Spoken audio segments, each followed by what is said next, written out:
en cette demeure, ici et maintenant, j'en appelle au pouvoir ancien. Pour faire revenir ma sœur et rétablir le pouvoir des Trois.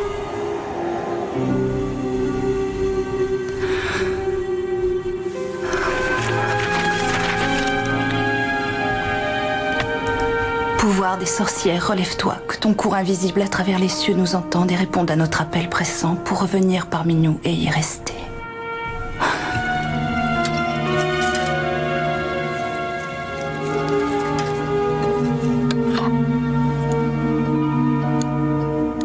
Par ce sang versé, je t'appelle.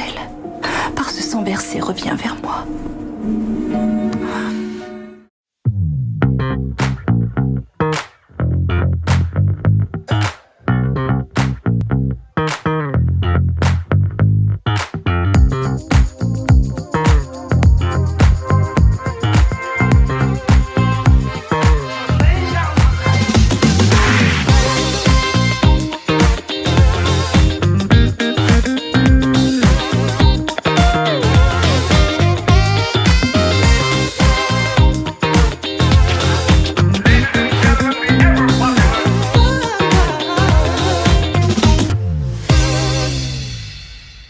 Bonjour à tous et bienvenue dans ce 21e épisode du podcast du bruit derrière l'écran, le podcast inclusif qui genre beaucoup de choses au féminin ou au neutre quand on y pense, et qui n'entend pas les râlistes crier puisqu'on est trop occupé à faire des errances.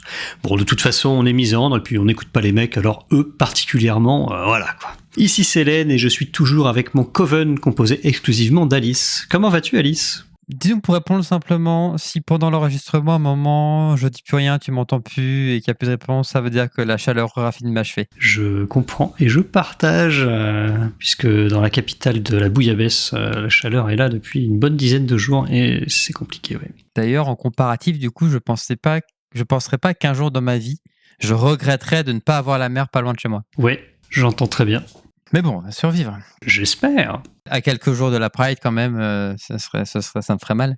Ce serait malheureux, c'est certain. Alors, je vais parler de la Pride un peu plus tard, mais quoi de neuf au niveau rôliste et pas rôliste de ton côté ? Eh ben, côté rôliste, depuis que je ne sais plus si j'en avais déjà parlé dans un autre épisode, mais depuis quelques mois, je me suis remise à aller chercher des parties en dehors de mes tables usuelles. Et donc là, ça commence à porter ses fruits. Il y a 2-3 trucs que j'ai pu tester ou retester, d'autres parties que j'ai pu faire, de jeux autres avec des personnes autres, et c'est très cool, ça me fait des expériences très agréables, très plaisantes, et du matériau pour le podcast, bien sûr. Podcast, voilà. Alors c'est super cool, il me semble que tu n'en avais pas parlé dans le podcast, tu m'en avais parlé, ça, moi, c'est sûr, il n'y a pas si longtemps d'ailleurs, et je vais justement faire référence à ça un peu plus tard, puisque le jeu dont on va parler aujourd'hui fait partie du catalogue d'un éditeur que tu m'as mentionné il n'y a pas si longtemps. Oui, la dernière partie voilà. de jeu de rôle en date que j'ai faite est d'un jeu qui est du même éditeur que le jeu dont on va parler aujourd'hui. On va en reparler parce que je vais le mentionner très très vite fait. Voilà. Et niveau paroliste, peut-être que, ou alors peut-être encore d'autres choses à nous raconter. Niveau rôliste, moi je ne sais pas. Non, niveau rôliste, non. Et niveau paroliste, des choses à partager ou pas du tout, je ne sais pas. Non, si ce n'est que à peu de choses fraîches, j'ai failli ne pas pouvoir aller à la Pride, sachant que pendant des années je n'y suis pas allé, que l'année dernière était la première fois que j'y allais. Fort heureusement, je vais pouvoir y aller cette année aussi, ça tombe bien parce que. Disons qu'on va dire que. Tu vois, l'année dernière, première Pride, ok. Donc, première expérience. Et à une année de différence, quand même, entre l'année dernière et cette année, la notion de Pride n'a pas la même saveur. Ah oui, complètement. Il y a eu une politisation des Pride, qui, moi, n'est pas pour me déplaire parce que c'est. Moi, pas du tout ma première. Comme dirait l'autre, il y a pas vraiment. C'est pas tant qu'il y a une politisation, il y a une repolitisation des Pride. Oui. Non mais voilà, oui, tu as tout à fait raison. Moi, j'étais assez gêné par le fait que c'était plus festif que revendicateur quelque part. Et je trouve que c'est très bien. Enfin, alors c'est pas très bien. Là, en l'occurrence, c'est nécessaire. C'est une question de survie. Mais malgré tout, le fait qu'il y ait cette repolitisation, je trouve que c'est une excellente nouvelle malgré tout. Même si c'est en réaction à quelque chose d'extrêmement négatif, ça reste une bonne nouvelle en soi. C'est vrai que ces dernières années, quand tu voyais l'état de la Pride, notamment dans les pays comme la France, tu avais l'impression que la Pride était passée de revendicatrice à fessive, et ça donnait vraiment l'impression de « Ah c'est bon, le combat est terminé, c'est bon, maintenant les droits sont acquis, tout va bien ». Tout à fait, tout à fait. Ouais. C'est vraiment l'impression que j'avais, ouais. Alors que ça fait une petite dizaine d'années que les TERF occupent de plus en plus l'espace médiatique, ce genre de choses. Donc en fait, on avait des signes évidents que non, en fait. Pas du tout. Le combat était pas du tout fini, l'égalité n'était pas du tout là. Je parle même pas des agressions qu'il y a pu y avoir pendant le Covid et tout, parce que j'ai pas forcément envie de me remémorer ça, mais oui, en fait, il y avait un vrai décalage entre les Prides qui étaient festifs, alors peut-être pas partout, hein, Bien sûr. mais celle de Marseille, en tout cas, c'est très festive, et plutôt posée, quoi. Et l'actualité, on va dire, qui ne l'était pas du tout pour la peine. Donc, ok. Bon, moi ça va, puisque tu le demandes. Oui, pardon. Oh, la chaleur, c'est insupportable. Vraiment, fou. Figure-toi que j'allais aussi parler de la chaleur. C'est très compliqué. Moi-même, je suis très fatigué. On enregistre ce soir. Je suis très à la bourre. On enregistre le soir de la fête de la musique. L'épisode doit sortir dans 4 jours. Je sais pas comment je vais faire pour monter ça en si peu de temps, mais c'est pas grave. On va quand même y arriver. On va éviter de faire en sorte que l'épisode soit pas aussi long que celui de Sigmata. Alors, il sera pas aussi long que celui de Sigmata. Je pense que ça devrait le faire. Enfin, j'espère. De toute façon, au pire, la FAQ, je ferai pas de montage. Puis voilà, c'est bon, quoi. Au niveau des nouvelles, je vais commencer par une mauvaise nouvelle, puisqu'on a appris il y a quelques jours la mort de François-Marcel Lafroideval. Je vais citer Pierre Rosenthal, qu'il connaissait bien pour avoir travaillé avec lui, hein, qui est donc Pierre Rosenthal qui disait, donc Pierre Rosenthal, inventeur du terme rôliste. Voilà, juste pour te situer le bonhomme en 2 mots, quoi, voilà. Hein. Donc sans lui, pas de casus belli, pas d'Oriental Adventures, et sans doute pas d'incitation pour Jeu des cartes à publier des JDR, même si pour l'appel de Cthulhu, c'était le grand frère, Balcezac. Donc fin de citation. Moi, j'ajoute que le grand public le connaissait sans doute bien davantage pour les BD, les chroniques de la Lune Noire, que pour son œuvre au niveau du jeu de rôle, mais qui est quand même assez majeur au niveau de l'importation en France, en fait, du média. Et je reviens sur ce que dit Pierre Rosenthal dans un deuxième message. La crémation aura lieu vendredi 27 juin à 14h, 400 rue de Pisseux à Amilly, ou Amilly, je ne sais pas comment ça se prononce, 45 200. La cérémonie sera simple, vos âmes sont les bienvenues. Voilà, donc ça c'était le gros truc. Ok, on va passer à des choses un petit peu plus sympas, enfin, j'espère. Parce que moi j'ai testé là dans la semaine et je l'ai acheté parce que c'était trop cool. Le jeu de société Malardant, un jeu à rôle caché type loup-garou de tierce-lieu, mais en bien. Oui, je suis très sévère vis-à-vis des loups-garous de tierce-lieu, mais bon, voilà. Je n'exclus pas d'en faire un petit épisode hors série à l'occasion. Alors, je ne veux pas promettre de date, mais je pense que ça pourrait être sympathique d'en parler, parce que c'est un petit jeu modérément connu, quoi. J'en ai entendu parler complètement par hasard, et j'ai pu l'essayer pas loin de chez moi, donc j'en ai profité. Je t'admets que je n'en ai jamais entendu parler.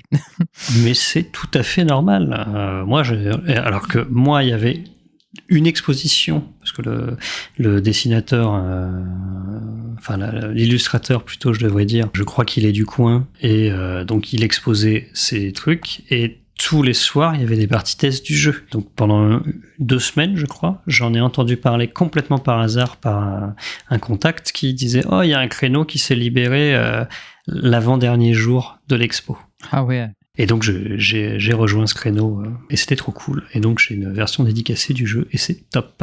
Sinon, bon, on l'a déjà dit, mais je le dis parce que je l'ai écrit là, c'est le mois des fiertés, donc sauf à Marseille où la marche sera le mois prochain. Comme toujours. Hein. Bah oui, comme d'habitude, bien sûr. Ah oui, non, ça c'est pas nouveau. Et bon, bah du coup, on va peut-être faire un jeu qui est un peu dans la thématique, je ne sais pas, hein, qui suis-je pour le savoir, hein. Bon, la personne qui prépare l'épisode. Oui, bon, d'accord. C'est une de mes blagues très récurrentes quand je mène des jeux, enfin des campagnes à scénario, donc, et qu'on me dit, ça se trouve c'est ça. J'ai dit, mais qui suis-je pour le savoir? Je ne suis que la maîtresse de jeu. À moins que tu aies autre chose à dire, on va pouvoir attaquer le vif du sujet. Non, c'est bon. Il est temps de te soumettre à la question. Oui. Imagine que tu es une protagoniste de fiction et que ta vie t'a amené à devenir héroïque, dans le sens où tu affrontes le mal et que celui-ci t'en veut personnellement. Qu'est-ce que le mal pourrait faire, donc un élément fictif, ou qu'est-ce que le mal pourrait avoir déjà fait, donc un élément réel, un vrai élément de ta vie, pour que tu cesses de l'affronter. Et bon, je lis cette dernière phrase, ami du trauma dumping, bonjour. Et alors, ce qui est cocasse, c'est que c'est moi qui fais toujours du trauma dumping. Effectivement, c'est une question qui en appelle pas mal. Oui. Mais pour le coup, je vais pas en faire beaucoup sur ce coup-ci, comme quoi tout arrive. Non, pour le coup, je vais plus aller sur la potentialité. Moi, dans un cas de figure pareil, la meilleure chose que le mal pourrait faire pour m'arrêter de combattre, c'est de m'isoler. de m'isoler, disons mieux, de réussir à convaincre les gens qui m'entourent de m'abandonner, de prendre leur distance. En leur racontant des choses, vraies ou non, chacun est juge, en ayant exhumé je ne sais quelle connaissance, je ne sais quel passé, ou quoi que ce soit, enfin bref. Réussir à convaincre quiconque de m'abandonner. Ça, c'est le meilleur moyen, parce que sans mes proches, en l'état, hein, je suis pas en capacité de me tenir debout, et encore moins de me battre ou de lutter. Ouais, effectivement, ce serait une méthode très efficace pour un certain nombre de gens, moi incluse, je pense, c'est vrai. Tu as d'autres pistes de réponse ou on s'arrête là? Sinon, je peux toujours, d'un point de vue plus léger, bien que rire jaune, que c'est quand même quelque chose qui m'est vrai, hein, je peux détourner cette blague que j'ai déjà vue régulièrement sur les faits et sur les TDAH. Un autre truc, là pour le coup passé, que le mal aurait pu déjà faire pour faire en sorte que j'arrête de me battre, il aurait pu avoir volé mon attention. Effectivement. Ça marche aussi. Je vois le rapport aux faits. Je comprenais pas au début sur les faits et les TDAH. Attends, comment ça, hein. Du coup, tout s'éclaire dans mon esprit. Oui. D'ailleurs, bon, en parlant de faits, moi, j'adore les petits strips sur les faits et tout. Mon préféré, c'est la personne qui se perd dans les bois, une espèce d'entité bizarre qui arrive, qui dit bonjour, pourrais-je avoir votre nom, s'il vous plaît? Et la personne est incapable de répondre. Voilà. Bien sûr, c'est. Bah oui. Et l'entité disparaît, du coup. Alors de mon côté, bon, moi oui, voilà, quelle synchronisation, encore une fois, ça marche bien cette histoire de Coven.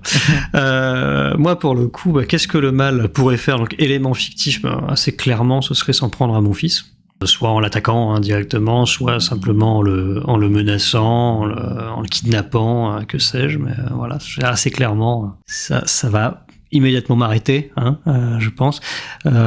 Pour ce qu'il pourrait avoir déjà fait, eh bien, il faut savoir que moi, un de mes grands drames dans la vie, c'est que quand j'avais environ 4 ans, ma petite sœur est morte. Une maladie infantile, je n'ai pas vraiment eu le temps de la connaître, elle avait une semaine, elle n'a jamais quitté la maternité. Mais ça reste puisqu'on parle de trauma dumping, ça reste un bon traumatisme de ma vie, quand je m'en suis rappelé vers mes 10-11 ans. Ça a pas mal piqué avec la création de faux souvenirs et tout. Enfin, vraiment la totale, c'était très agréable. Mais bon, j'ai pu démêler le vrai du faux, puis j'en suis revenu.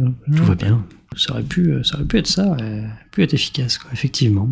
Tout, écoute, voilà. Après, bon, il y a certainement d'autres choses, certaines choses dont je n'ai pas forcément envie de parler dans ces micros. Il y a d'autres choses qui sont certaines, mais qui n'ont absolument pas leur place ici, pour le coup. Je visualise, ma foi, fort bien aussi.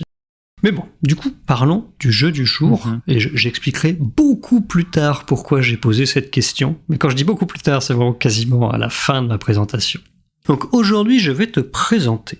Donc la liste que je fais, je me suis rendu compte que ça faisait un parfait sommaire. Donc vous allez voir que mes catégories vont renvoyer à tout ça au fur et à mesure. Donc un jeu français indépendant de fin mai 2024.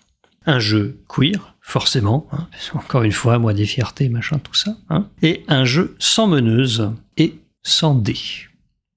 Nous allons parler de Magie de minuit, de Momie Magique, édité par Angel Dust JDR. Pour une fois, on parle d'un jeu qui n'a pas fait l'objet d'un crowdfunding, mais il a fait l'objet de précommande. D'ailleurs, en parlant de précommande, petite parenthèse, j'attends mon exemplaire de Péril et Princesse dont je n'ai pas de nouvelles, et comme je vois qu'il y a plein de contacts Facebook qui ont déjà reçu le leur, il va falloir que je contacte la loutre rôliste.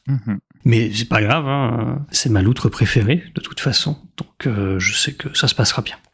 On va passer aux références culturelles, parce que pour l'instant, je n'ai pas grand-chose à dire. Je vais revenir sur un certain nombre d'éléments que je viens déjà de donner, en fait, en développant, donc voilà. Donc au niveau des références culturelles, je vais tout d'abord citer l'excellent jeu vidéo The Cosmic Wheel Sisterhood, de Deconstruct Team, donc l'équipe responsable de The Red String Club. Je crois que c'est ça. Je sais pas s'il y a un S à string ou pas, mais bon, enfin voilà. The Cosmic Wheel Sisterhood est sorti en 2023 et c'est un super jeu, jouez-y, il est trop bien et la BO est trop bien. De toute façon, vous en aurez à la fin de cet épisode, donc vous allez voir que c'est trop bien. Sachant que c'est un jeu, je suis passé à côté la première fois que j'ai découvert, parce que c'est pas ce que je cherchais à ce moment-là. Et du coup, voilà, je suis totalement passé à côté. C'est après toi, quand tu m'en as reparlé, que je suis revenu dessus. Ça me dit un truc et j'ai testé et puis nous avons pleuré. Voilà. J'étais en larmes. Voilà. C'est ça. Moi, c'était plus 7 heures que 10, mais j'ai été en larmes plusieurs fois. C'est vraiment un jeu incroyable. J'ai arrondi, je sais plus exactement combien c'était. Non, toi c'est une dizaine d'heures. Une dizaine d'heures. Ouais. J'ai vu ton temps de jeu sur Discord. J'ai fait deux parties. Hein, quand même. Voilà, la première, quand t'as fini, c'était 10 ou 11 heures, je sais plus. Mais... Possible. Autre référence culturelle, c'est Charmed. Ça ne vous aura pas échappé à l'écoute de la mise en bouche de l'épisode. Il y a également Wicked, que je n'ai pas vu, mais toi, je sais que tu l'as vu, si je ne dis pas de bêtises. Ça fait des années d'ailleurs que j'attendais que cette comédie musicale soit adaptée en film, de toute façon. Donc, voilà. je cite, un jour, je lirai le bouquin à ce stade. Hein. Bah oui, te connaissant, ce serait bien regrettable que tu ne le fasses pas. Dans une certaine perspective, il y a aussi Buffy. Buffy contre les vampires. Voilà, je cherchais le titre en français, je n'y arrivais plus. Tu m'as confirmé mon hypothèse comme quoi Agatha All Along était envisageable également. Je sais pas si tu connais un peu le synopsis vite fait d'Agatha All Along. Eh ben alors moi j'ai vu le premier épisode et j'étais pas convaincu en fait. J'ai vu le premier épisode, je fais voilà quoi, pourquoi pas en regarder un deuxième, mais ça va un peu de partir dans tous les sens. J'étais pas et bon pour l'instant je n'ai pas vu la suite, c'est sur ma liste des choses à voir, mais elle est longue cette liste malheureusement. Ce que je veux dire c'est que du coup tu as suffisamment d'informations pour effectivement te dire que oui ça marche très bien pour le jeu dont tu vas parler aujourd'hui. Non, je n'ai pas suffisamment d'informations pour me dire que ça va très bien, sinon j'aurais dit oui ça va très bien. À la fin du premier épisode, honnêtement, je pense que tu peux commencer à l'épisode 2, tu ne perds quasiment rien à la série. Hein. Ah oui, non, si, il n'y a pas l'épisode 2, oui, j'oublie l'existence de l'épisode 1, c'est pour ça. Ouais, mais voilà, mais moi, n'ayant vu que le 1, pour moi, la série n'a pas commencé, et donc je ne pouvais qu'en formuler l'hypothèse, mais fort heureusement, tu me l'as confirmé. Sans rentrer dans le détail de là, tout ça, quand même, Agatha All Along, c'est l'histoire d'un coven de sorcières à qui il manque quelque chose dans leur vie de sorcière et qui vont aller sur une route mystique qui exauce les vœux, pouvoir récupérer ce qui leur manque. Ah oui, alors complètement, oui, j'avoue. Tu vois, j'aurais eu ces éléments-là. Je pense que déjà, j'aurais bingé la série et je n'aurais pas douté une seule seconde, en effet. Et bon, de façon plus large, je pense que toute fiction avec des sorcières positives, voire héroïques, fonctionne. Donc, a priori, pas ma sorcière bien aimée. Hein, voilà. Mais voilà, alors je pense, même si il n'y a pas cette notion de coven et tout ça, mais je pense à un bouquin que je suis en train de lire qui s'appelle La Maison des Sortilèges ou La Maison aux Sortilèges, je ne m'en souviens plus, je mettrai ça en description de l'épisode, qui est un livre où en fait on va suivre les histoires de 3 femmes qui clairement sont un peu du côté de la sorcellerie. Alors une femme au Moyen-Âge où ça commence, elle raconte qu'elle va se faire brûler sur un bûcher. Une jeune femme, je crois au début 17e siècle, qui veut faire des études et qui ne comprend pas qu'elle n'a pas le droit d'en faire alors que son frère oui. Plutôt 20e siècle que 17e d'ailleurs. Non, 19e siècle. Bon, enfin, j'ai pas les dates. Et une femme à une époque contemporaine qui, elle, est dans une relation plus que toxique, hein, parce que son compagnon vraiment contrôle tous les éléments de sa vie. Je me demande s'il la cogne pas aussi, etc. Et on va suivre leur histoire. On va apprendre qu'elles sont en fait reliées par filiation. Et que dans l'histoire de cette famille, les femmes il n'y a que des enfants femmes, hein, voilà, et elles ont une capacité d'empathie très forte avec la nature, des facilités avec tout ce qui va être herboristerie, machin, tout ça. Donc voilà, c'est très cool. Je sais comment ça se finit. J'ai pas encore lu plus de 10% de livres, mais j'en avais parlé avec une amie. Je pense que je peux dire ça, qui l'a lu et qui m'a dit c'est vachement bien. Donc voilà. Mais après, évidemment, cette liste n'est pas exhaustive. Je sais pas s'il y a vraiment cette notion de héroïque, mais il y a un peu de ça quand même, puisque voilà. Dernière digression sur ce livre. L'autrice a écrit le livre pendant le Covid, où elle disait j'étais complètement obnubilée par les chiffres, ceux du Covid, mais aussi ceux des violences conjugales, qui ne faisaient qu'augmenter. Et donc, j'ai eu l'idée de ce livre pour parler de ça et pour dénoncer ça. Voilà. Alors, on commence à s'en douter, je pense, après cette présentation, mais dans Magie de minuit, on joue des sorcières. Non, vraiment ? Si, je te jure. Incroyable. Qui sont toutes membres d'un même coven. Alors un coven, c'est un groupe de sorcières, et ça, c'était une explication ad hoc. Tonnerre de Brest, Tintin. Qu'est-ce qui se passe-t-il ? Et il est vrai que de toute façon, l'anglicisme coven est rentré dans le langage courant en français, mais pour ceux qui seraient curieux, un coven en français, on appelle ça un sabbat. d'ailleurs. Oui, mais tu sais quoi, je pense que c'est encore Momie Magique qui en parle le mieux dans le manuel, donc je vais situer le manuel. Pendant le rituel, donc le rituel c'est la partie, je précise, vous serez toutes des sorcières faisant partie du même coven, une congrégation itinérante ayant pour vocation de guérir les terres du mal grâce à vos pouvoirs. Vous serez comme des sœurs les unes pour les autres et serez mues de cette volonté commune. Votre engagement et vos liens ne doivent jamais être remis en question. Vous avez déjà affronté le mal, mais celui-ci peut prendre plusieurs formes et se manifester sous de multiples augures. Une peine de cœur insurmontable, un sombre complot ou un déferlement de magie noire. À vous de le trouver et de l'éradiquer. Serez-vous assez forte ? Ah, ça met dans l'ambiance, hein, tout de suite. Ouais, tout de suite. Alors, traditionnellement, là, je réponds à comment on joue au jeu, et là, je vais pas répondre tout de suite. Je répondrai un peu plus tard, une fois n'est pas coutume. On va d'abord parler édition et queerness. Donc, comme j'ai dit tout à l'heure, le jeu a été publié par Angel Dust JDR, à savoir Simon et Manon Lee, des éditeurs indépendants. On leur doit entre autres une version remaniée de la traduction de « Toi qui comme un coup de couteau dans mon cœur plaintif es entré », un jeu de Simon Peterson qui a l'air extraordinaire.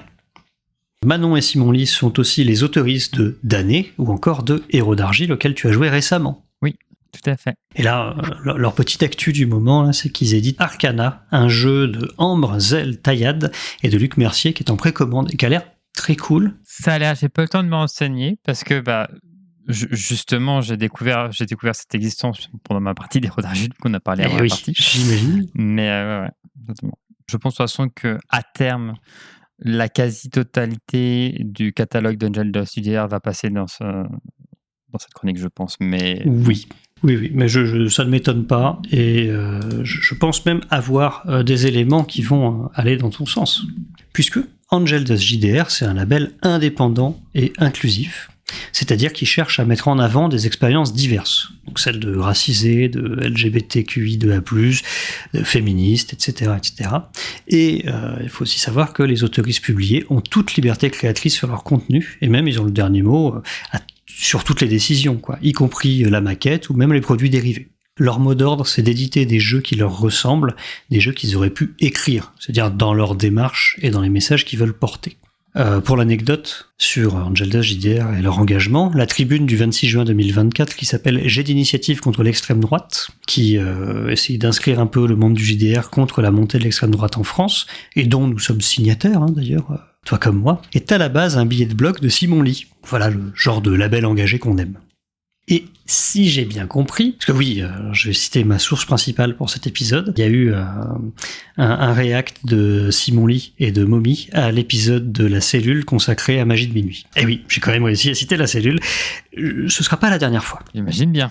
Donc si j'ai bien compris, c'est Simon Lee qui est allé trouver Momie pour lui proposer d'éditer Magie de Minuit parce que le projet lui parlait énormément et il disait « Oh, c'est trop bien, il faut vraiment faire un truc ». Et Momie a dit « Allez, ok, super, cool, c'est parti ».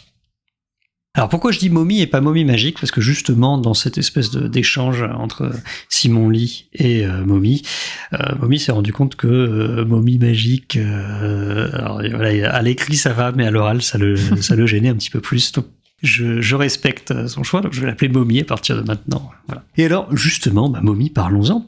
Momie est une personne non binaire de 32 ans, ses pronoms sont il, elle, et je vais l'imiter et utiliser le masculin en parlant de lui. Alors je suspecte qu'il le fasse par simplicité, mais je suis pas dans sa tête. Seulement sur 5 heures de live avec lui, il se genre au masculin et il se qualifie même comme homme. Donc peut-être que même que c'est un homme non binaire, je ne sais pas. Alors, effectivement, de toute façon, ni toi ni moi ne pourrons répondre pour lui, mais si je peux apporter ma pierre à l'édifice en tant que personne non binaire, m'étant d'abord identifié comme femme non binaire, donc d'abord utiliser elle, puis elle et elle, Oui.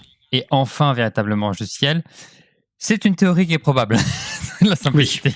Il faut savoir que sur son Blue Sky, il se décrit comme, donc je cite, auteur de Magie de Minuit, pixel artiste et, ça j'adore, Magical Girl à plein temps. Tu sais que la différence entre une sorcière et une Magical Girl, c'est selon s'il fait jour ou s'il fait nuit, grosso modo. Oui, c'est ça, voilà, c'est pour ça. Donc, Magie de Minuit, il s'agit du jeu d'une personne queer, indubitablement, mais ça n'est clairement pas la seule chose qui en fait un jeu queer. Puisque la thématique du jeu, savoir jouer des sorcières qui vont lutter contre le mal, des sœurs qui vont se sacrifier pour sauver le monde, n'est vraiment, mais alors vraiment pas, exempte de queerness.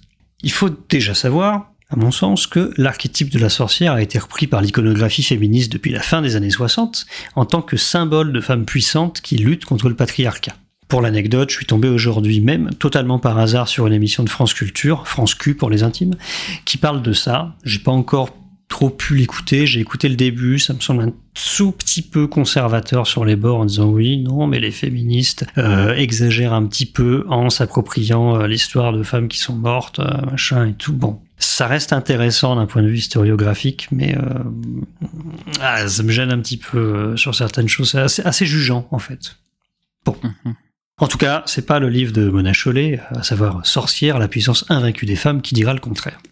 On part donc déjà pas tellement sur une thématique consensuelle, ni forcément très HSBC. Alors pour ceux qui connaissent pas l'acronyme, ça n'a rien à voir avec la banque, hein, c'est l'acronyme, on va dire, féministe militant, de Homme Straight Blanc Cis. D'ailleurs, c'est ce que disent Momy et Simon Lee, hein, que le public en convention qui vient jouer à Magie de Minuit n'est pas particulièrement masculin, même s'il y en a quand même, un Not All Men, on connaît la chanson, vous inquiétez pas. Sûr. L'aspect de sororité, promu dès la page 4 du manuel, va aussi dans le sens d'une nécessité à rester unis, et peut-être d'une convergence des luttes, mais là on va encore dire que j'extrapole. Pourtant, Momy lui-même estime que le jeu fait parfaitement écho à l'actualité, avec la politique mortifère de Trump contre les étrangers, et surtout contre les personnes trans. Et en ce sens, d'ailleurs, il dit être ravi, alors ravi avec des guillemets bien sûr, mais ravi quand même, que son jeu ait cette portée, et d'ailleurs, personnellement, je tiens également à l'en remercier. Et sur sa forme, parce que bientôt je vais pouvoir parler du dispositif du jeu, pas de souci, l'utilisation de cartes de tarot divinatoire, qui est une pratique souvent qualifiée de truc de bonne femme et dénigrée par la société patriarcale, bah si, vous savez très bien que l'horoscope c'est de la merde, que ça sert à rien et que voilà, il y a que les nanas pour écouter ça. Pour comparer l'horoscope et la cartomancie, franchement, ça mérite des baffes dans la gueule, franchement. Ah, attention, il y a horoscope et horoscope. Oui, mais moi je parle pas de l'horoscope du 20 minutes, mais voilà. Mais malgré tout, oui. Oui. Non, mais effectivement, première étape, déjà confondre l'horoscope en tant que tel et l'horoscope tel qu'on le perçoit, qui est dans les magazines à la con, déjà un câble. Voilà. Mais derrière, en plus, faire le parallèle avec...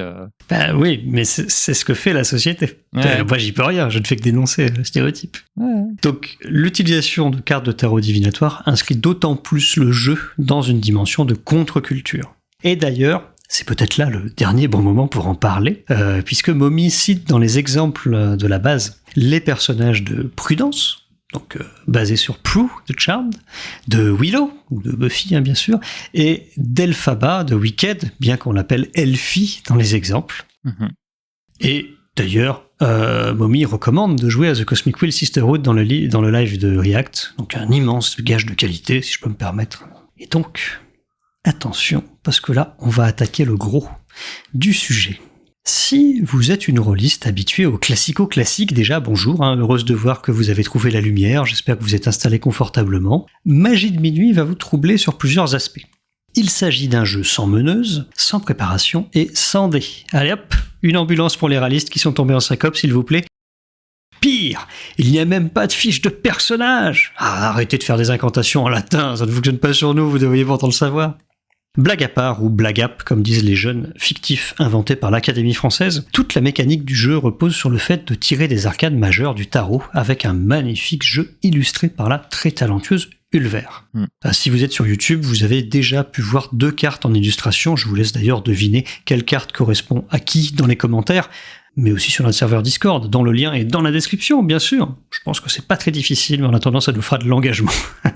Les illustrations sont magnifiques, il n'y a pas de question là-dessus, mais si ce n'est que la cartomancienne chiante que je suis, si j'avais un détail à faire sur tout ça, dommage que l'ordre des arcanes majeures soit celui de la version états-unienne du tarot et pas celle du tarot de Marseille. Oui. Petit point culture G, en traversant l'Atlantique, il y a 2 arcanes majeures qui vont changer de place, à savoir la justice et le chariot. Normalement, la justice, c'est l'arcane numéro 8. Il n'y a pas que ça qui est modifié, il y a même les noms de certaines arcanes qui ont été changés. Alors là, je parle dans le deck de Magie de Minuit, je ne parle pas du changement, du passage de l'un à l'autre, enfin de l'Europe aux États-Unis. Mais on vous laissera découvrir tout ça, parce que je ne vais pas non plus expliquer tout le jeu, mais voilà, il y a des trucs très appréciables Donc après, comment ça se passe en jeu, on va dire, hein, on passait un temps sur la protection émotionnelle, donc on évoque les lignes, les voiles, et le sort de protection, l'équivalent un petit peu plus diégétique de la X-Card.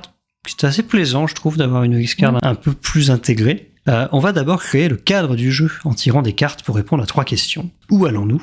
Qui peuple ces lieux ? Et pourquoi ces lieux sont importants pour nous ? C'est ce qu'on appelle l'incarnation des terres.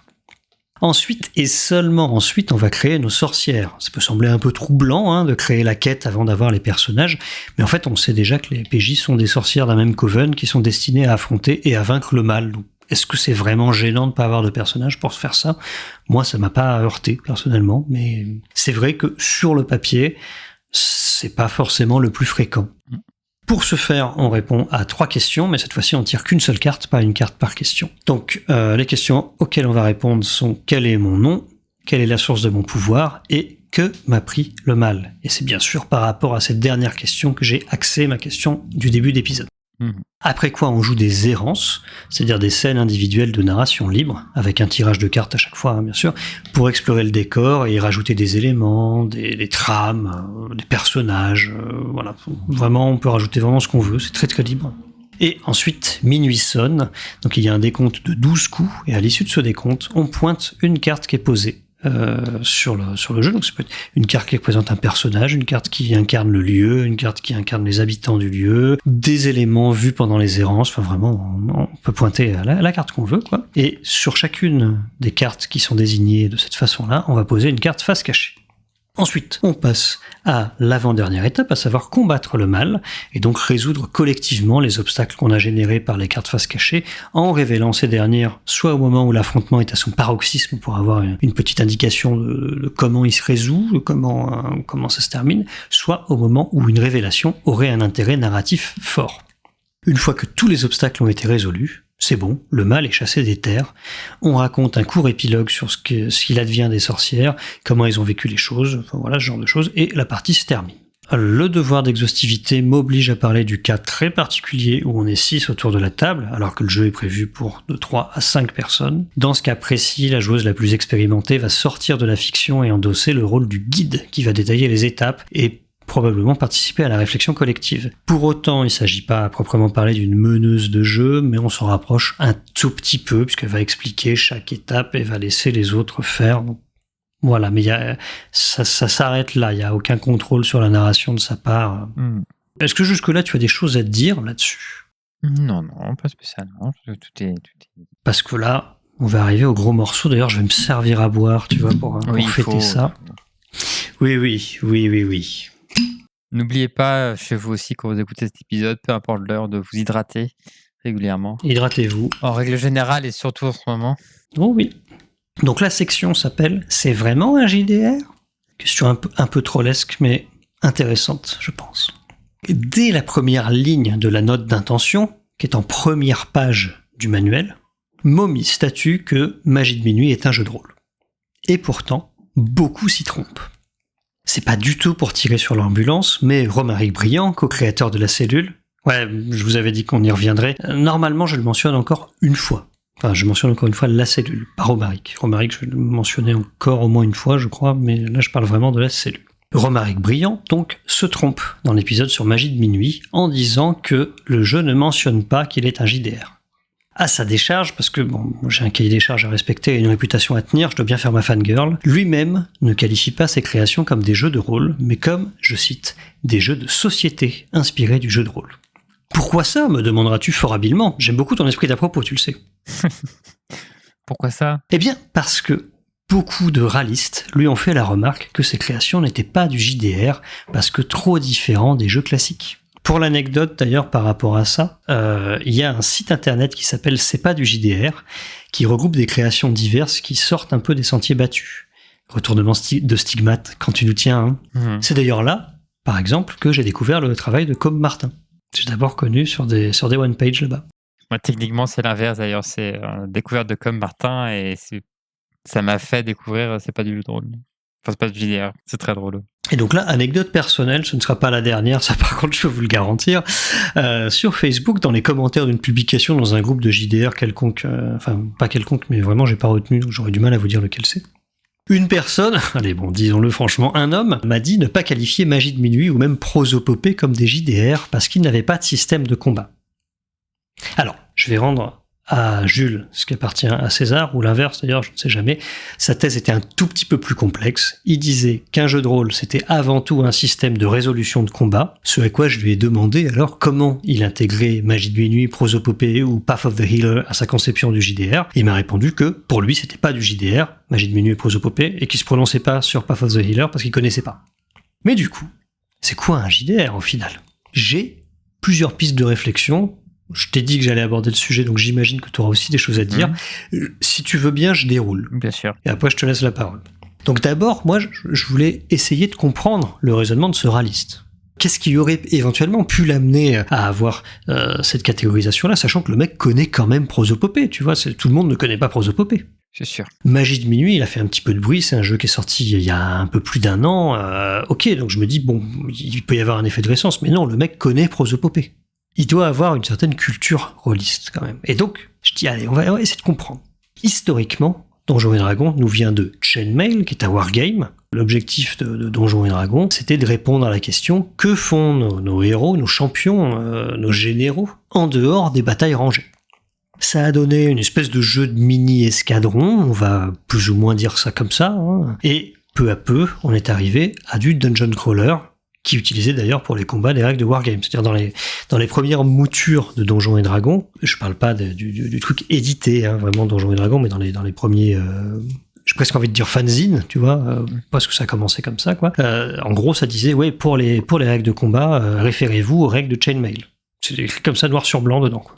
Et donc, si c'est là qu'on s'arrête pour la définition d'un jeu de rôle, bah, je comprends qu'on puisse associer aussi fortement combat et jeu de rôle. Mais comme je le disais dans notre épisode sur Prosopopée, d'ailleurs vous pouvez tout à fait aller l'écouter, il est vraiment super, hein. Moi c'est un épisode que j'adore, c'est surtout un jeu de rôle que j'adore. En proportion, sur le nombre de jeux de rôle existants, les jeux non violents, ils sont pas légion.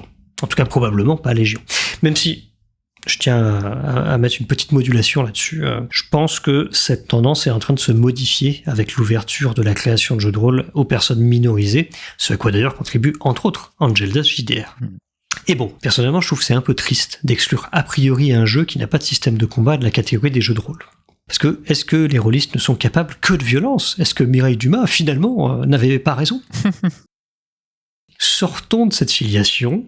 Voilà, on va essayer de s'écarter un petit peu pour montrer en quoi c'est un raisonnement de merde. Hein, parce que moi, j'ai pas peur de le dire, hein, c'est vraiment nul. Parce que dans jeu de rôle, il y a jeu et il y a rôle, mais il n'y a pas baston. Oui. Enfin, c'est pas jeu de baston, c'est jeu de rôle. Et bon, dans l'appel de Cthulhu, en général, il vaut mieux ne pas se battre. De toute façon, c'est un jeu d'enquête. Hein. On y joue des investigatrices.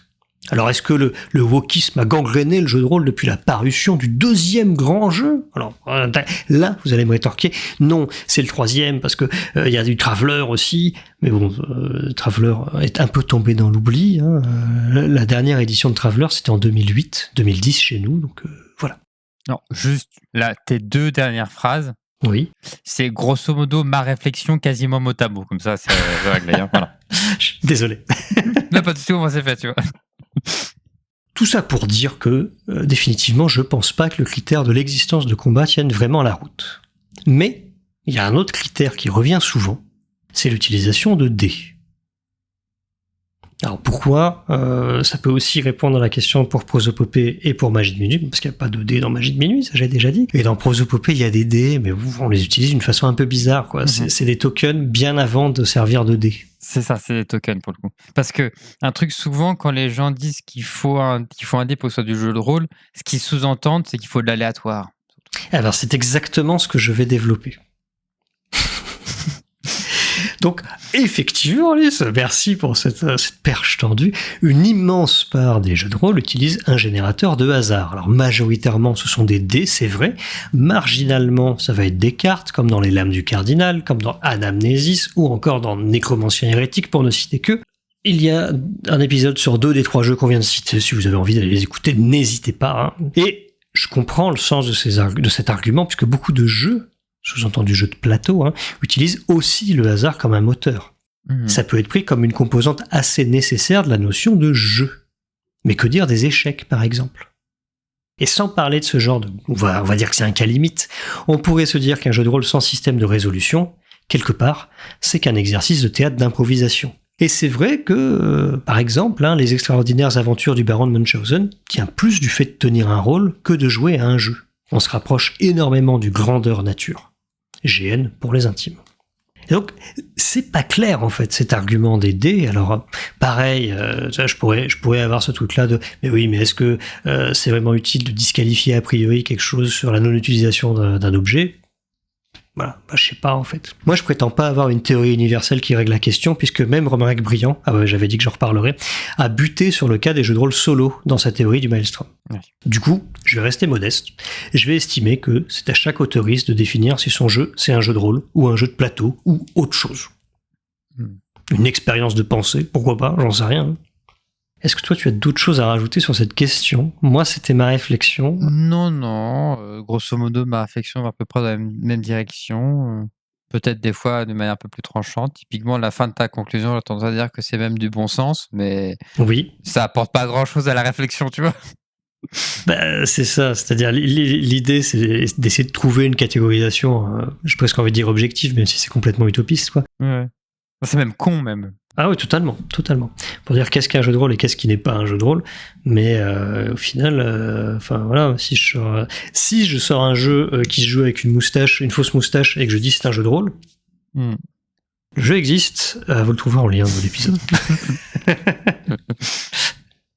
Alors maintenant, on arrive à la section traditionnelle du pourquoi c'est bien. Oui. Je pense avoir déjà exposé ce qui me plaît dans le jeu, mais il reste quelques petites choses à explorer et à évoquer, parce qu'il y a des choses que j'ai pas pu caser ailleurs, donc voilà. Déjà, Momie Magique, il faut le savoir, c'est un auditeur de la Cellule. Dernière mention de cet excellent podcast, c'est bon. Il est donc gorgé de théories rôlistes, et il a créé un jeu qui a déconstruit le JDR classique. C'est un jeu déconstruit. C'est ce qui est dit dans l'épisode de la Cellule, et voilà. L'existence d'ailleurs du live où Simon Lee et Momie réagissent au podcast de la Cellule, ouais, bon, ok, j'ai menti, je le mentionne encore. C'est une chance. Il n'est pas très fréquent d'avoir un post-mortem, comme on dit dans le milieu du jeu de rôle, donc, du jeu vidéo, pardon, un document sur la conception d'un jeu de rôle à chacune de ses étapes. D'ailleurs, je vais mettre les liens en description, c'est vraiment super, et il y a très peu de gens qui l'ont vu. Enfin, la deuxième partie, je crois qu'il y a 32 vues, c'est sorti il y a 3 mois, quoi. Et pourtant, c'est ultra précieux, quoi. Bon, il va falloir que je raconte un peu ma vie, donc instant Skyblog, comme on dit dans le podcast. Sans mettre la charrue avant les œufs, et je fais un dièse dessus. Ah, c'est bon, on a le tiers, c'est gagnant. Instant Skyblog. J'ai reçu le PDF du jeu avant de recevoir la version physique, bon, normal jusque-là, et j'ai dévoré les 32 pages du livret. Parce que je l'ai pas dit, mais c'est un petit livret souple de 32 pages qui est super bien fait, qui est super bien rempli. Et l'avant-dernière page, c'est celle des remerciements pour la précommande. C'est titré « À toutes les sœurs qui ont arpenté les terres pour que ce livret puisse être écrit ». Et quand j'ai lu ça, à cet instant précis, je me suis rappelé des appels à la préco. Sauf que moi, à l'époque, j'avais pas forcément les moyens de participer. Et je me suis dit, c'est quand même vraiment dommage de pas avoir pu le faire. J'aurais aimé pouvoir contribuer à l'existence de ce jeu. Donc je suis un peu dans cette amertume. Je lis la liste, et en avant-dernier nom de la liste, il y a mon prénom. Et je vous assure que j'ai pleuré. J'en atteste vu que tu m'envoies un message pour me le dire, d'ailleurs. J'ai un témoin. Magie de minuit, c'est aussi le jeu où j'ai eu un vertige métaphysique assez dingue. Alors, je vais avoir beaucoup de mal à le retranscrire par des mots, mais bon, je vais essayer. Donc, lors de ma première partie, moi, mon personnage, une de ses capacités, c'était celle de voir l'avenir. Alors, je vais pas raconter toute la fiction parce que ça aurait pas un grand intérêt, mais il faut savoir qu'il y avait un autre personnage qui, à la question qu'est-ce que le mal t'a pris, avait répondu ma sœur jumelle. Et on se disait que, la sœur jumelle, elle pourrait très bien ressurgir dans la narration à un moment ou à un autre. Et donc, on arrive à la résolution des obstacles. Donc, j'ai expliqué le déroulé d'une partie un peu plus tôt, et on arrive à la dernière carte, et je me dis, c'est peut-être le moment d'utiliser mes capacités de divination pour regarder ce que c'est. Je regarde la carte face cachée, parce que je pouvais le faire, quoi, et je vois que c'est la magicienne, et mieux que ça, elle est inversée. Donc, j'ai reposé la carte, et vu ce qu'on s'était déjà dit avant, vu ce que j'avais vu, je me suis dit, mais en fait, je peux pas exprimer ce que j'ai vu sans le dire directement, parce que je trouve que ça briserait un petit peu l'immersion, et puis est-ce que c'est mon devoir d'annoncer ce genre de choses à quelqu'un qui pense avoir perdu quelqu'un ? Il va dire, non, il n'est pas perdu, et là, c'est le méchant, bonjour. Du coup, j'ai balbutié. Vous savez, on n'est pas obligé de tout y aller. Hein. On ne sait pas ce sur quoi on va tomber. C'est ok de rester là. Hein, si on se sent pas, ou même on peut faire une pause avant d'y aller. On y est tout allé et la scène a été assez intense. Mais moi, en attendant, dans cet intervalle, j'ai vraiment ressenti le poids de savoir quelque chose que les autres ignoraient et la difficulté d'avoir cette capacité à voir l'avenir. Ça m'a frappé parce que moi jusque-là, je me disais c'est trop bien de voir l'avenir, tu peux anticiper des choses et tout. Sauf que là, on est dans une optique de drama. La malédiction du savoir. C'est ça. Alors, ouais, moi, je le mets un peu. Enfin, c'est pas tout à fait cassante parce que si je l'avais dit, on m'aurait cru. Mais voilà, j'avais ce truc-là de dire, je sais ce qui va se passer. Mais si je le dis, ce sera pas pareil. Enfin voilà, c'était. Comme je dis, c'est très difficile à transcrire par des mots, mais vraiment, j'étais submergé par ce truc-là. Et bon, hein, de plus en plus de gens me qualifient spontanément de sorcière, je t'en avais déjà parlé, donc d'ailleurs je fais un coucou à Anne-Trade et à Dr Guillotin qui l'ont fait. Hein. Alors, faut quand même bien avoir des jeux qui me correspondent, merde, hein, la représentation c'est important. Blagap, ça va devenir notre 4e truc référentiel du podcast. Non, mais tu sais qu'à force de l'utiliser comme une blague pour se foutre de la gueule de l'académie, ça a été intégré dans mon idiogramme. Dans l'idiolecte, pardon. Prom Dog. Moins ça, c'est moins. Ça aussi. Ça, moins. Non, mais là c'était l'occasion de le placer. Ouais. Donc Blagap, moi j'espère t'avoir donné envie de rejouer à ce jeu, puisque on n'en a pas parlé, mais on a fait une partie ensemble quand même, qui était pas la meilleure partie que je jouais, mais qui était très cool quand même, je l'ai trouvé très agréable aussi. Qui a été faite justement quand je suis descendu, justement, il y a quelques mois. Oui, c'était bien cool. Mais ouais, non, clairement, ça fait partie de ces jeux dont j'aurais envie d'y jouer. De toute façon, quand il y a des sorcières, j'ai envie d'y jouer. Quand il y a des tarots, j'ai envie d'y jouer. En plus, là, les cartes sont magnifiques. Les histoires, le procédé de l'histoire est très cool, franchement. Bon, est-ce que tu as autre chose à dire? Est-ce que tu veux qu'on passe à la FAQ, qui va aussi nous prendre un petit temps, je pense? Non, pour le coup. J'ai suffisamment fangirlé un minimum dessus. Et j'ai pas grand chose d'autre j'ai pas trop de bémol à faire, donc, que je n'ai pas déjà fait en tout cas, ou qui n'ont pas déjà été faits. Donc non, on peut passer à la FAQ. Ok. Est-ce que si tu veux, je lis la question et tu réponds d'abord? Comme tu veux. Comme ça fait vaguement du ping-pong. Vu que j'ai énormément parlé et que même la réflexion sur qu'est-ce qu'un JDR, sans le savoir, je t'ai piqué tes pistes de réflexion, donc c'est un peu dommage. Donc, Petit Quai, encore lui, encore et toujours, mais venez sur le Discord hein, pour poser des questions. Ne le laissez pas monopoliser les choses, là, hein, c'est pas possible, ça. Donc, Petit Quai nous demande, c'était quoi votre meilleure séance de jeu? Ce qui fait écho à une autre question qu'il avait posée, qu'on a répondu à quelques épisodes, qui était quelle est votre pire séance de jeu, d'ailleurs. Tout à fait. Et une fois encore, comme à l'époque, vous doutez que moi j'ai des problèmes d'audition, mais j'ai pas entendu quelle est votre meilleure séance de jeu de rôle. J'ai entendu quelles sont vos meilleures séances de jeu de rôle. Quelles sont vos 108 meilleures séances de jeu de rôle? Alors, non, bon, comme d'habitude, j'essaie quand même de limiter. Non, mais je noterais qu'il y a un truc qui me semble un peu attristé parce que quand il s'agissait de trouver les pires séances de jeu de rôle que j'avais jusqu'à présent, j'ai eu aucune difficulté à faire un petit listing qui m'était resté en tête et sans problème. Par contre, pour se souvenir d'un bon moment, j'ai dû chercher. Et ça m'a c'est un peu triste. C'est humain.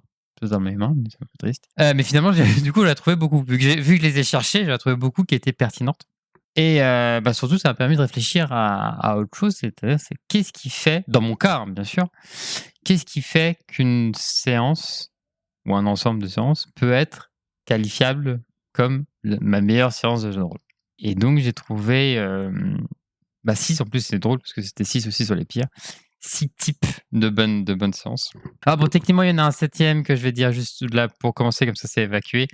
Ce qui compte pas vraiment, je trouve, dans la question, qui est un peu adjacent, c'est les séances tout simplement où j'ai beaucoup aimé le jeu et que j'ai fait qu'une seule séance. Ça reste un très bon souvenir, mais c'est parce que j'ai pas. Typiquement, Magie de Minuit rentre dans cette catégorie, tu vois. Mais bon, oui. C'est parce que parce qu'il y a eu qu'une seule fois. Donc, je trouve c'est pas forcément intéressant dans la question. Non, par contre, des choses qui peuvent, qui moi me touchent beaucoup, qui font que une séance peut être un très bon souvenir, c'est quand la séance est épique. Quand je dis épique, c'est un générique. Selon le jeu de rôle, ça peut prendre des formes bien diverses, bien sûr. Bien sûr. Ça peut être du roleplay, ça peut être une action, ça peut être plein de choses.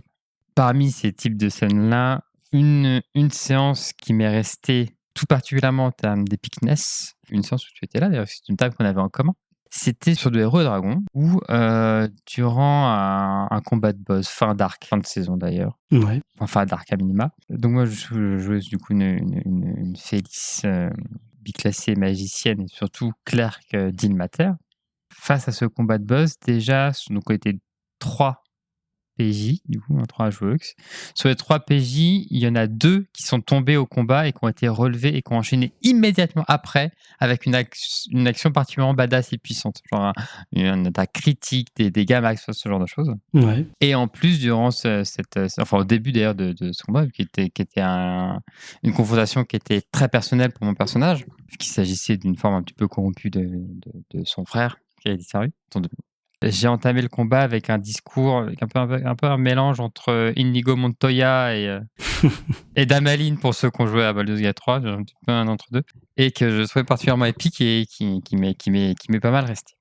Un exemple de scène particulièrement épique, je pense que c'est celle qui me reste le plus sur ce type-là. Mais après, ça peut être des fois il y a des séances qui restent par rapport à ce qui se passe autour.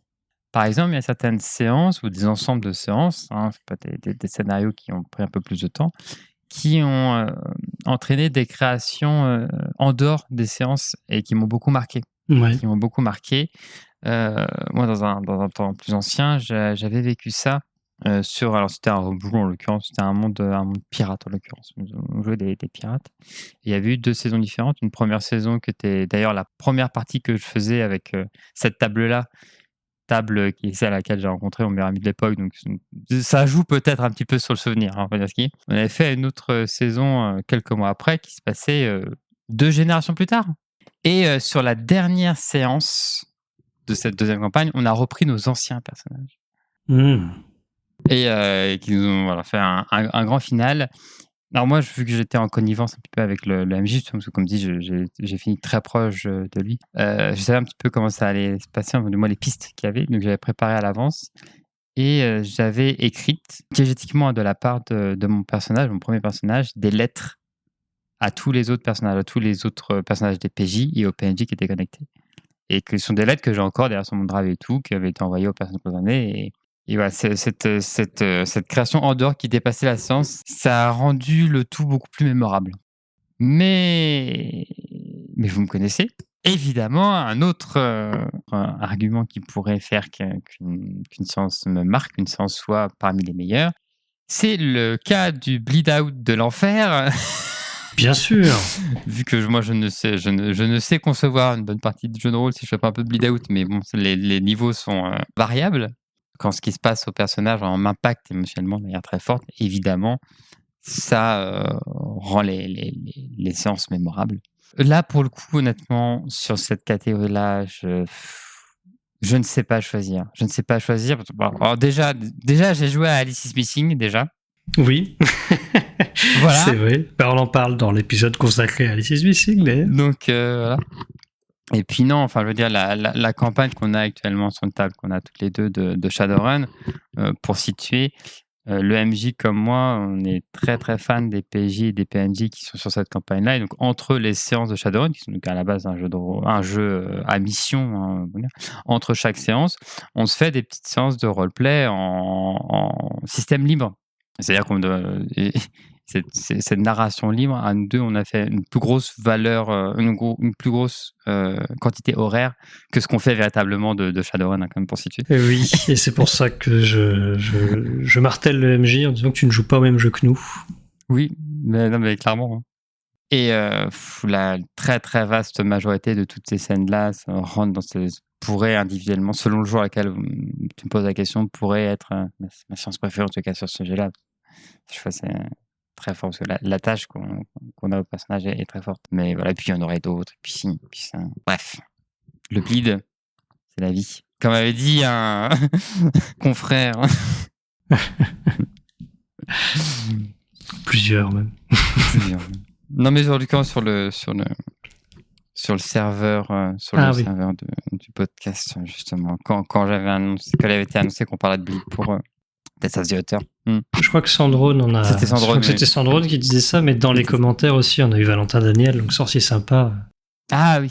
Qui nous a dit ouais, le bleed, trop bien.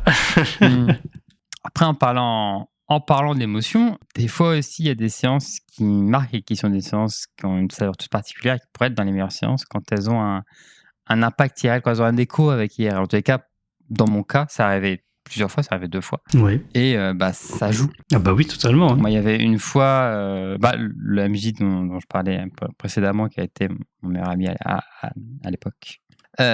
On était tous deux aussi très fans d'échecs, on jouait souvent aux échecs. Et à un moment, pendant une partie freeform, parce qu'une fois encore, je n'étais pas fan des systèmes, c'est le moins qu'on puisse dire. Il y a eu ce moment, cette narration où mon personnage rencontrait une déité. Ça faisait sens dans le contexte. Hein. Là, je pourrais...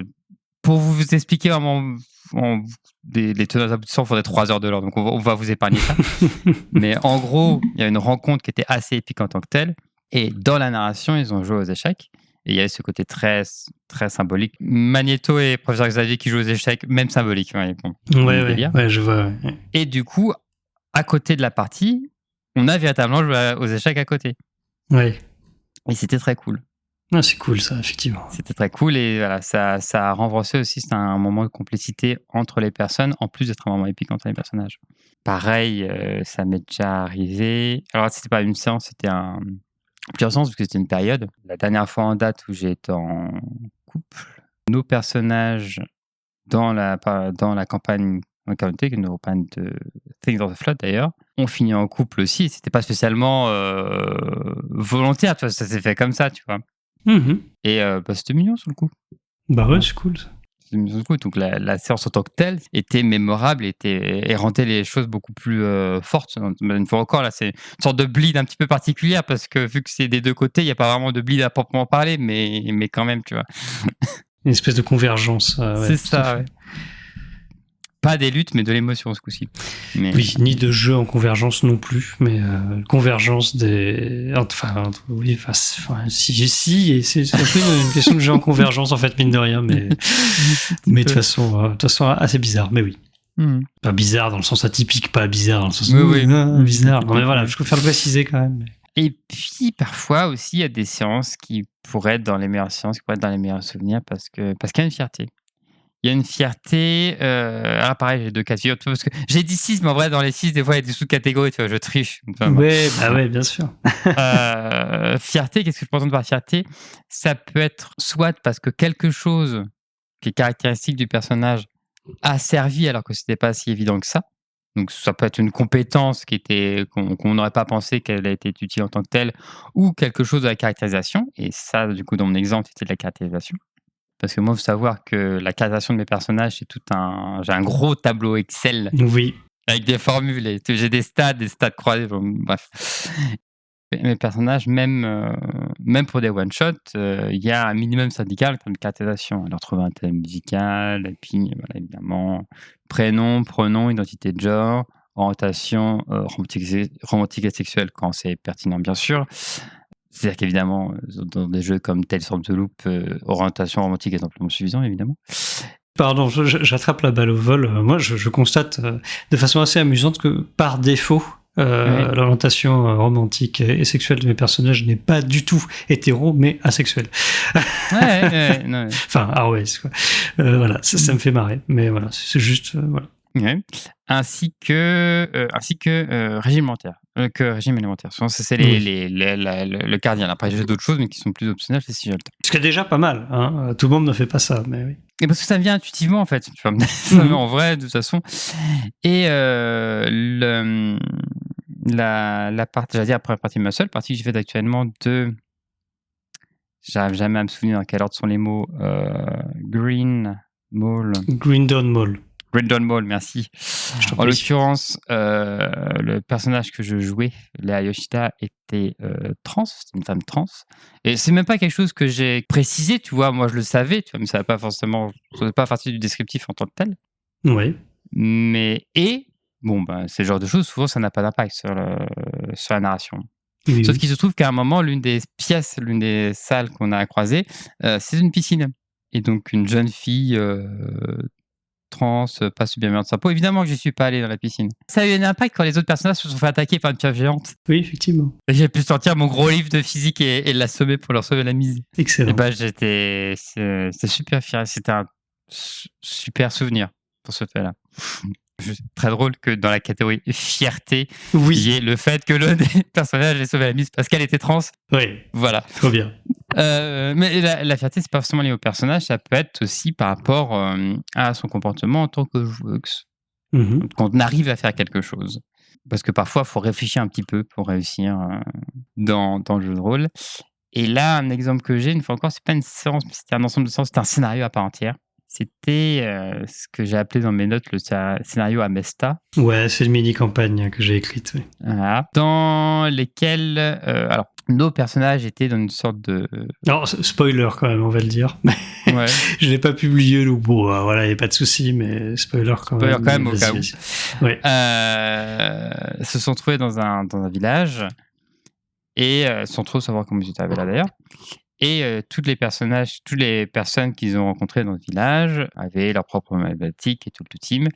Et au bout d'un moment, je me suis rendu compte, que ce soit les personnages ou les PJ d'ailleurs, que ce soit les PJ ou les joueurs d'ailleurs, je me suis rendu compte les que PNJ, les PNJ, que non, en l'occurrence, ce que je veux dire, c'est que ce soit les joueuses comme les PJ se sont rendus compte, tu vois. Pardon, oui, excuse-moi, j'avais pas compris. Que non, mais si j'évitais les hyperpotax et que je faisais des phrases un peu plus concises, on serait pas là, tu vois. Se sont rendu compte que chaque personnage pouvait être rattaché à une arcane du tarot, une arcane majeure du tarot. Eh oui.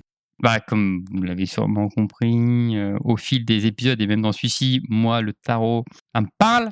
Et il se trouve que le personnage que je jouais était cartomancienne aussi. La fameuse Claire magicienne du début de la question, d'ailleurs. La Félice. La Félice, voilà. Et donc, il y avait un côté TGD dans le sens où c'est elle qui a expliqué aux autres le pourquoi du comment. Mais moi-même aussi, tout du long, j'avais mes petites notes, d'ailleurs, que je faisais...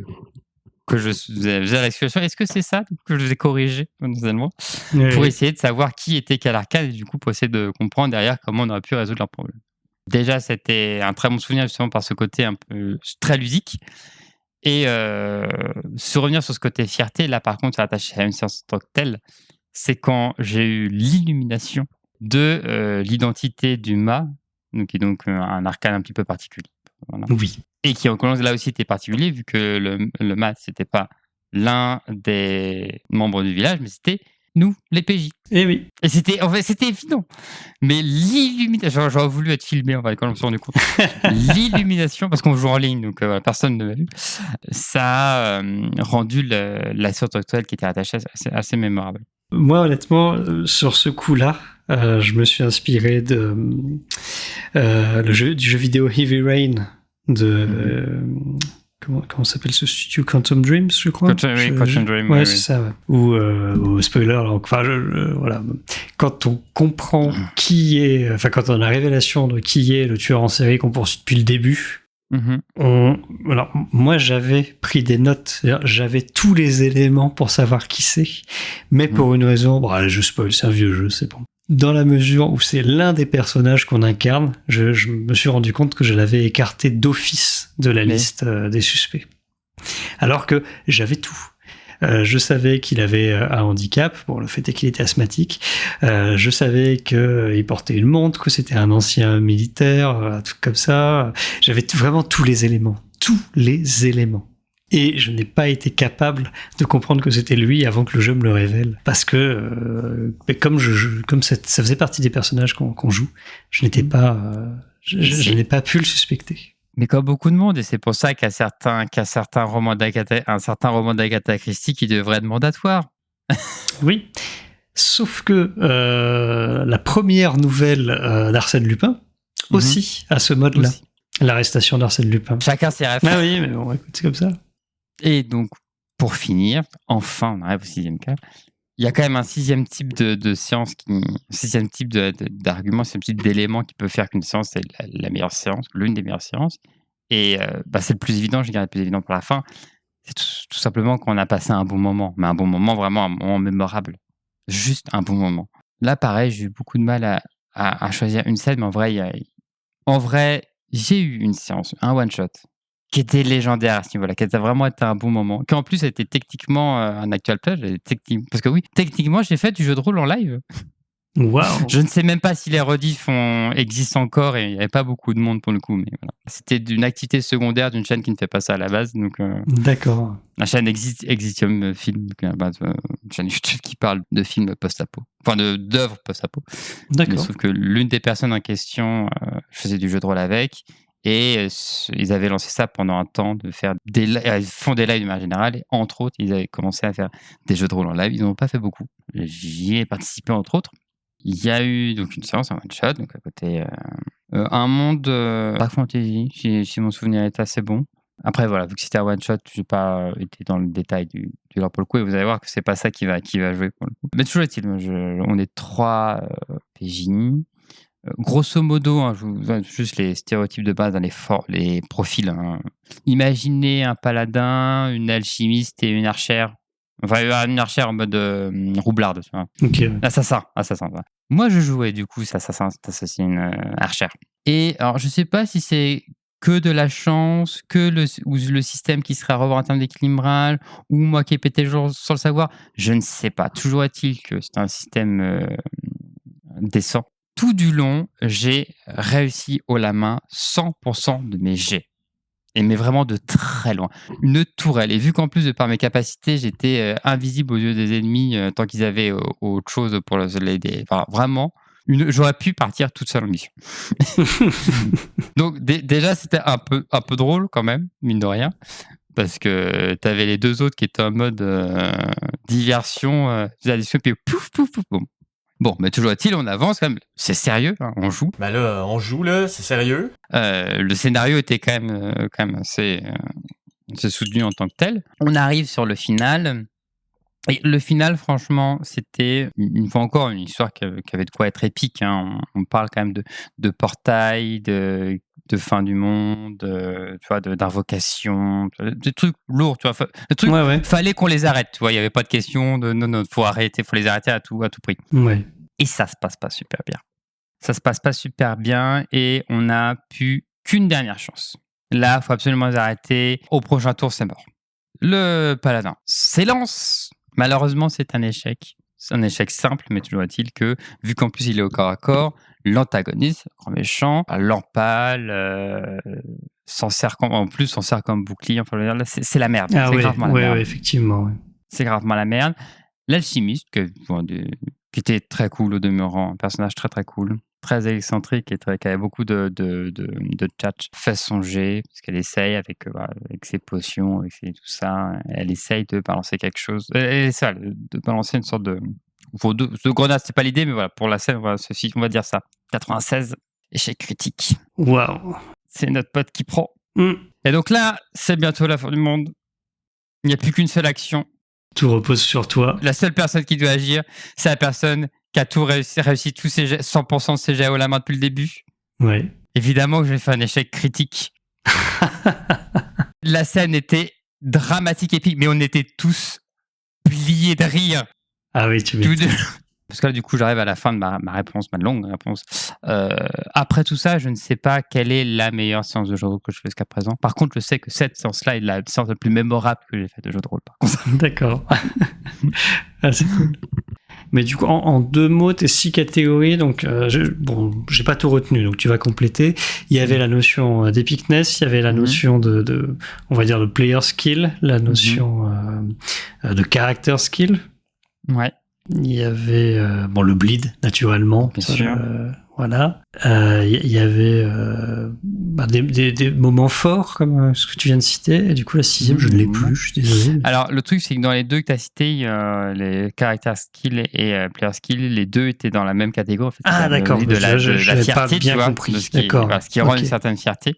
Et donc, en gros, il y a le fait que ce soit épique, le fait qu'on soit fier de ce qui a été fait, le fait de passer un bon moment, le bleed, la création en dehors de nous, c'est quand la séance va au-delà, qu'il y a des choses qui sont créées en dehors. Oui, c'est ça, et le fait que ça ait des échos IRL. D'accord. Ok. Alors moi, pour la peine, j'ai que 2 choses. Je me suis restreinte à deux séances. Une en tant que meneuse, une en tant que joueuse. Bon, même si j'ai 2 mentions honorables qui vont suivre juste derrière. Les thèmes vont être beaucoup plus recentrés pour la peine. Je me lance, c'est parti. Donc en tant que meneuse, moi je dirais que c'était la première partie de Ten Candles que j'ai faite. Alors j'en ai déjà parlé dans l'épisode 5, et d'ailleurs j'ai parlé de Ten Candles dans l'épisode 5, et j'ai parlé de cette partie de Ten Candles dans l'épisode 5, donc voilà. Mais donc il y avait une tempête à l'extérieur, mais vraiment il y avait plus, c'était un truc de fou, on avait des éclairs, on s'était enfermé dans le magasin que je tenais, c'était prévu qu'on joue là, j'avais barricadé la porte en mettant des cartons pour couper au maximum la lumière qui pouvait filtrer de l'extérieur. On avait coupé le courant, même pour aller aux chiottes, on avait une lampe de poche, et on devait complètement évoluer dans le noir, donc vraiment totalement en immersion au final. On était mal assis autour d'une petite table basse et éclairé seulement par des bougies, à tel point que j'ai vu notamment un joueur qui d'habitude était très très déconneur et machin se prendre complètement au jeu, quoi. Même s'il avait un personnage un petit peu décalé puisqu'il jouait un Trumpiste convaincu qui se promenait avec son flingue. C'était vraiment la caricature du Texan, mais il a vraiment joué, j'ai envie de dire, le personnage détestable qui devient super altruiste dans la situation impossible. C'est un truc qu'on voit très souvent dans les films de zombies, dans les fictions de zombies. Oui. Mais voilà, c'est un petit peu cette mentalité-là. Donc, mais c'était une partie avec un niveau d'immersion qui n'avait plus aucun sens, en fait, quoi. Ouais. Donc, le thème, c'est immersion. Et en tant que joueuse, et là, c'est le moment où je passe pour une énorme branleuse intellectuelle, mais j'assume. C'est au cours du playtest d'un jeu de rôle dont même le nom n'est pas certain, mais pour l'instant, on part sur Les Enfants de l'Ancre, un jeu de rôle de Franck Biggio. D'ailleurs, retenez son nom. Il est tout à fait possible que je le reçoive un jour dans un hors-série. C'est quelqu'un qui a fait de la recherche en psychologie sociale et il a toute une théorie. Il m'a dit, j'en ai au moins pour 1 heure à te la présenter. Il faudra que tu viennes m'en parler dans les micros de mon podcast. Carrément. Voilà, donc alors je pense que je le recevrai peut-être seul chez moi. Ce sera peut-être un hors-série où tu ne seras pas à la liste. Je ne sais pas comment on va faire. Ça me permettra de découvrir au moins. En fait, c'est ce que je veux dire. C'est soit je le reçois physiquement chez moi et on enregistre, soit on le fait à distance. Si on le fait à distance, je vois pas de raison pour laquelle tu ne serais pas là aussi. Si tu as des questions à lui poser ou quoi que ce soit, ça peut être super intéressant aussi. Les deux me semblent très cool. Oh non, mais c'est clairement de la logistique. Voilà, la question va être logistique. Donc, dans Les Enfants de l'Ancre, ou bien en escale. Alors là, actuellement, pourquoi je dis les deux ? Parce qu'au début, il a dit, j'appelle mon jeu en escale et j'appelle la campagne Les Enfants de l'Ancre. Et là, il est en train de se dire, je vais faire l'inverse. Je trouve que ça a plus de sens, effectivement, de faire l'inverse. Donc, d'appeler le jeu Les Enfants de l'Ancre et d'appeler la campagne en escale. Mais bon, ça, on verra. Alors, je vais pas du tout rentrer dans un résumé de campagne, parce que ça spoil beaucoup de choses. En fait, c'est un monde à secret, mais avec beaucoup de secrets. Et la découverte fait partie du plaisir de jeu. Donc vraiment, je ne vais rien dire de la fiction. Sache simplement qu'on est dans un monde où il y a donc des secrets, mais aussi des sociétés secrètes. Et pour pouvoir intégrer une société secrète, on a passé une séance entière à répondre à des questions de philosophie morale, du genre « le bien et le mal existent-ils ?»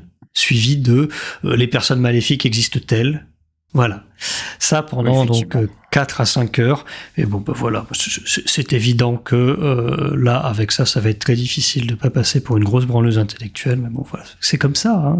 Et je m'attendais pas forcément à ça quand j'ai signé pour la campagne. Et j'étais ravi de cette séance-là. Parce que c'est des questions qui n'appellent pas une réponse précise. Donc c'était des échanges au sein du groupe par rapport à ça. Puis de fournir une ou plusieurs réponses. Parce qu'on n'était pas obligé de donner une réponse collective. On pouvait donner 4 réponses individuelles, potentiellement. Donc c'était super intéressant. Là, je dirais que c'est du jeu en convergence. Enfin non, c'est de la synesthésie plutôt. C'est du jeu en synesthésie. Puisqu'on a les mêmes processus réflexifs que nos personnages. Enfin, là, en fait, la frontière, c'est pas de l'immersion, mais la frontière entre nos personnages et nos réflexions était vraiment très ténue. Même si, forcément, j'avais quand même le prisme de mon personnage pour accéder à mes réflexions. Mon personnage a un peu tendance à foncer dans le tas. C'est un des plus puissants combattants du groupe. Donc, voilà, j'avais un prisme un peu plus rentre-dedans que ce que moi, j'aurais pu dire pour répondre aux questions. Enfin, ça dépend de la journée, de la phase de la lune, de la marée, de comment je me suis réveillé le matin, etc. Bien sûr, mais voilà. Et donc j'ai 2 mentions honorables. La première, c'est la première partie de Magie de minuit que j'ai citée un peu plus tôt, avec cette espèce de révélation de le savoir est une malédiction, qui va totalement à l'encontre de mes convictions sur le monde, hein, soit dit en passant. Donc ça, c'était un moment très fort. Pourquoi c'est dans les mentions honorables et pas dans les meilleures parties? Déjà parce qu'il n'y a pas de meneuse dans Magie de minuit, donc je n'aurais pas su dans quelle catégorie la placer automatiquement.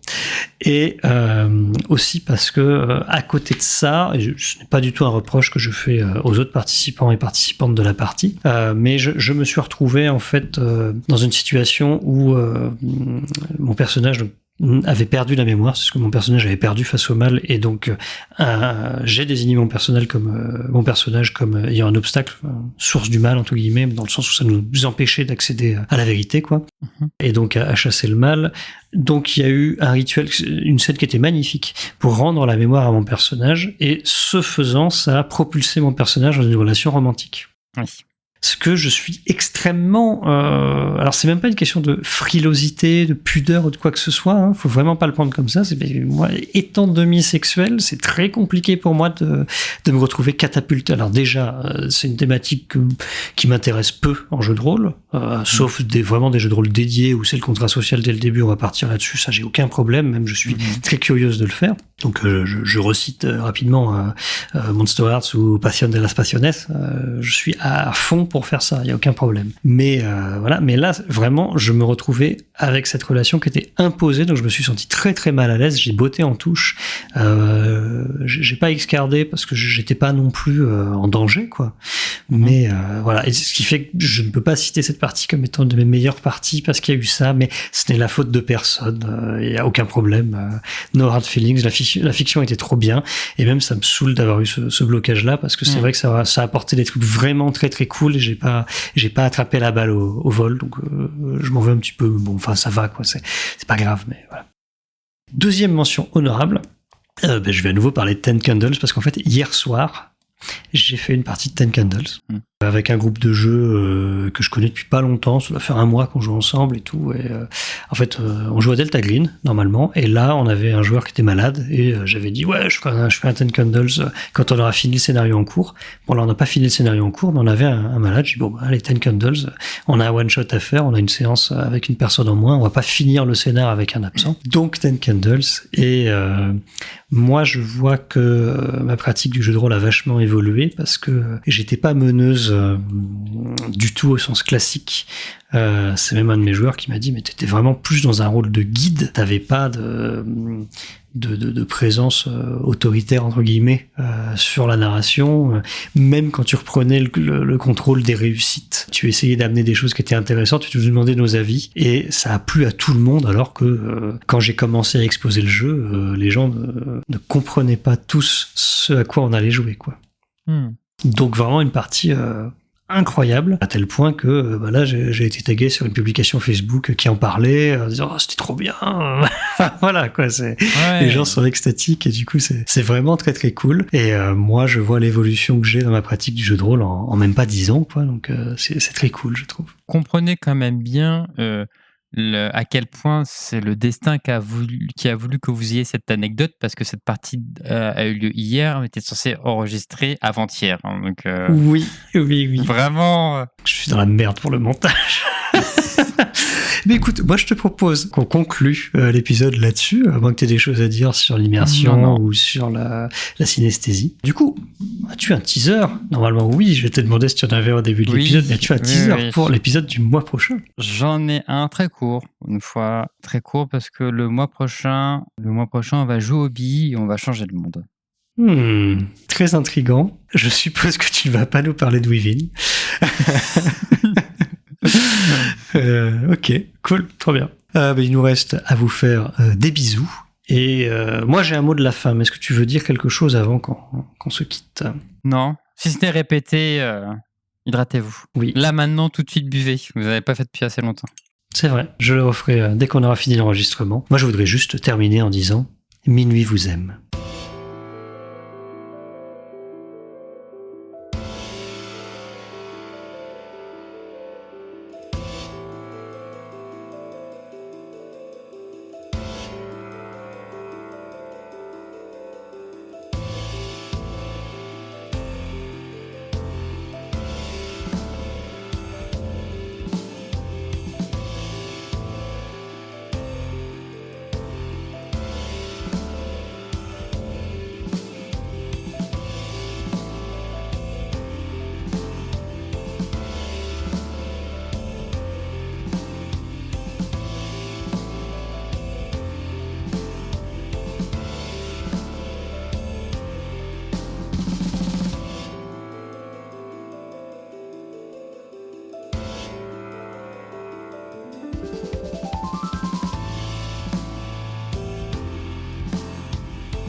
Ah, attends, Ouais. attends, on entend. On entend. Bon, là, je trouve que c'est la police, mais ils viennent sûrement pour les râlistes. C'est ça, ouais. Ah. Oui, mais c'est pour ça, c'est parce que c'est la police, il n'arrive que quand c'est trop tard après la bataille. quoi. C'est pour ça.